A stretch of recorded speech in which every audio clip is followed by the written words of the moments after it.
కళ్ళారా చూద్దాం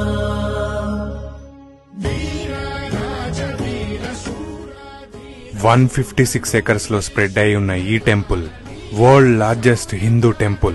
81 ఆలయాలు, 39 మండపాలు, 21 గోపురాలు, 7 ప్రాకారాలు కలిగిన ఈ ఆలయాన్ని చోళులు, పాండ్యులు, హోయసల, విజయనగర సామ్రాజ్య రాజులు కలిసి తరాలు పాటు నిర్మించారు.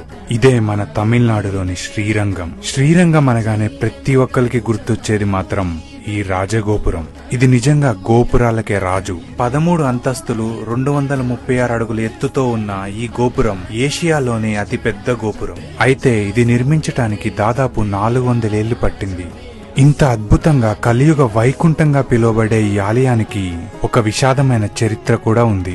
13th సెంచరీలో అల్లావుద్దీన్ ఖిల్జీ జనరల్ అయిన మాలిక్ కఫూర్ ఈ గుడిపై దాడి చేశాడు. ఇక్కడి భక్తులు, పూజారులు ఉత్సవ విగ్రహాన్ని తిరుపతిలో దాచి వీరిపై పోరాడారు. అలా గుడి మొత్తం రణరంగంలా మారి దాదాపు 13,000 మంది హిందువులు మరణించారు. ఇక్కడితో ఆగక మాలిక్ కఫూర్ సైన్యం బంగారు విగ్రహం కోసం వెతకసాగారు. వీళ్ళని డైవర్ట్ చేయడానికి వెల్లాయ్ అనే దేవదాసి డాన్స్ చేస్తూ సైన్యాధిపతిని మాయ చేసి గోపురం పైకి తీసుకెళ్లి చంపుతుంది. తను కూడా అక్కడి నుంచి దూకి ప్రాణాలను అర్పిస్తుంది.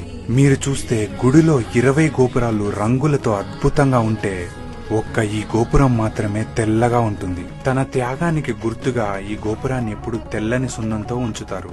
చూశారు కదా, శ్రీరంగం ఒక ఆర్కిటెక్చరల్ మార్వెలే కాదు, ఎన్నో త్యాగాలతో మన కోసం దాచిన ఒక అద్భుతం.